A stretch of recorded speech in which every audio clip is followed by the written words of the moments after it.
A Libras, língua brasileira de sinais, foi reconhecida por lei em 2002 como meio de expressão das comunidades surdas do Brasil.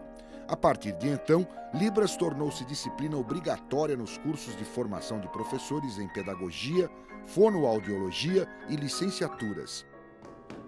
É considerada a língua natural dos surdos. O português, as crianças surdas aprendem como segunda língua. A história da educação dos surdos brasileiros começa na época do Império. Dom Pedro II tinha um neto surdo, filho da princesa Isabel com o Conde de, que também era parcialmente surdo. O imperador trouxe da França o professor surdo Édouard Huet e fundou em 1857, no Rio de Janeiro, o Instituto de Surdos Mudos, atual INES, Instituto Nacional de Educação de Surdos.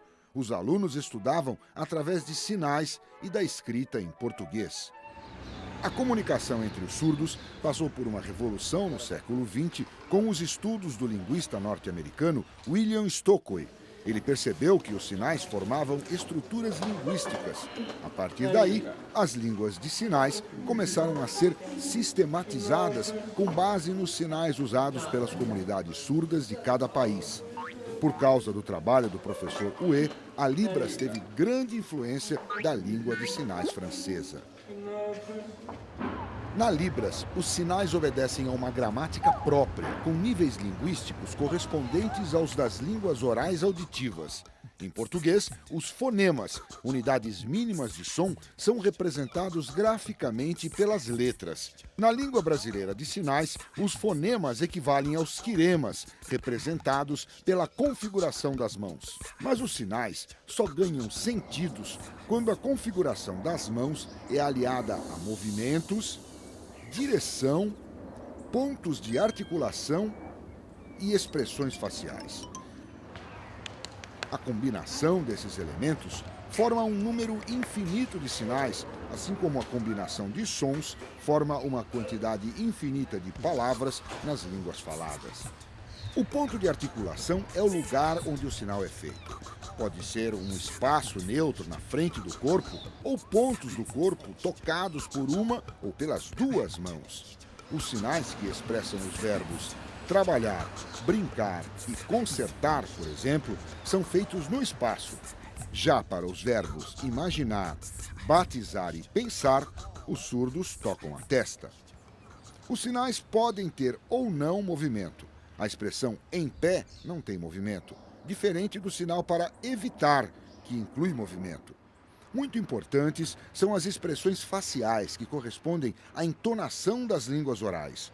Para a interrogação, os surdos franzem a testa com a cabeça inclinada para trás. Para indicar os pronomes pessoais, eles apontam. As frases, em geral, começam com os substantivos. Em Libras, se diz cinema eu vou. E não eu vou ao cinema, como em português. Para nomes próprios ou de ruas, os surdos usam a soletração manual, onde cada configuração das mãos equivale a uma letra do alfabeto em português.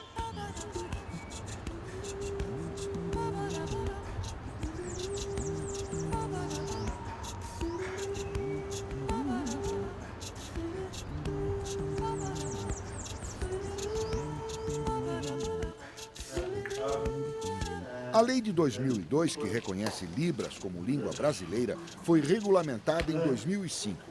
Prevê que em 10 anos, todos os educadores em Libras, surdos ou ouvintes, sejam formados por cursos de letras. Para regularizar a situação dos professores e intérpretes que já trabalhavam com Libras, o Ministério da Educação criou o ProLibras, o Exame Nacional de Proficiência em Libras. É uma prova de certificação para os profissionais realizada uma vez por ano desde 2006. Eles devem ter formação nos níveis médio ou superior.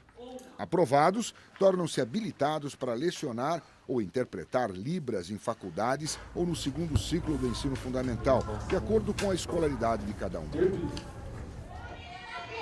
Nada impede que os alunos surdos estudem em classes regulares junto com colegas ouvintes. Nesses casos, diz a lei, é obrigatória a presença de um intérprete fluente em Libras nas salas de aula. A lei também recomenda que as escolas promovam cursos básicos de Libras para funcionários e alunos ouvintes. Algumas escolas, como a Paulo Eiró, na Zona Sul de São Paulo, já dão conta da tarefa de difundir a língua brasileira de sinais.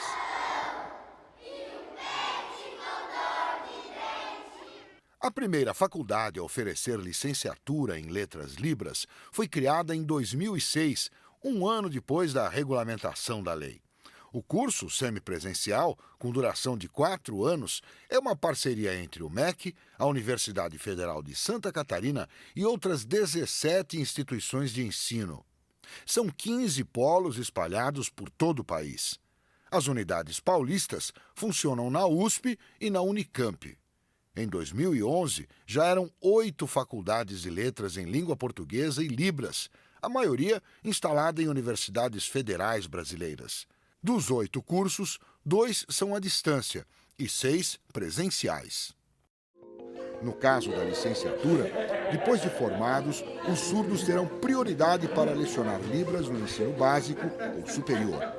Nas escolas brasileiras, o método mais usado na educação dos surdos é o bilinguismo, que pressupõe que a criança aprenda como primeira língua a de sinais e como segunda a modalidade escrita da língua oficial do seu país.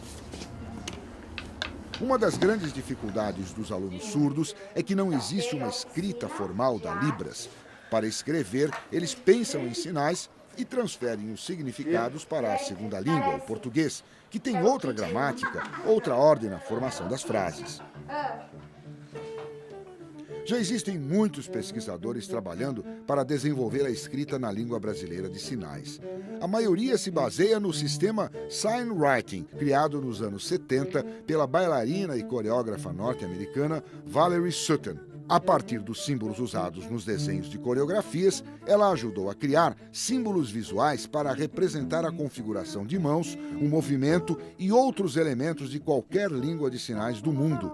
No Brasil, uma menina chamada Cauana, de Karen Lilian Strobel, foi a primeira publicação em Sign Writing. Já existe também uma versão do hino nacional brasileiro. A evolução da tecnologia aumentou as possibilidades de comunicação, tanto para os ouvintes como entre as comunidades surdas. Já existem protótipos de diversos programas de computação para facilitar a interação à distância dos deficientes auditivos. O Sign Web Message é semelhante ao webmail e permite a troca de mensagens entre pessoas surdas. O programa inclui um teclado próprio, onde os sinais são representados por símbolos do Sign Writing. Foi desenvolvido pela Universidade Gaúcha Unicinos. Baseados no mesmo sistema, pesquisadores da Universidade Federal do Rio Grande do Sul criaram um teclado virtual para a escrita em Libras. O equipamento torna possível aos surdos registrar seus pensamentos de forma gráfica. O usuário pode criar textos tanto em português como em Libras, desde que a fonte Sutton seja instalada no computador. Enquanto esses programas não saem do estágio experimental, os surdos conversam, e muito, através dos comunicadores instantâneos via internet.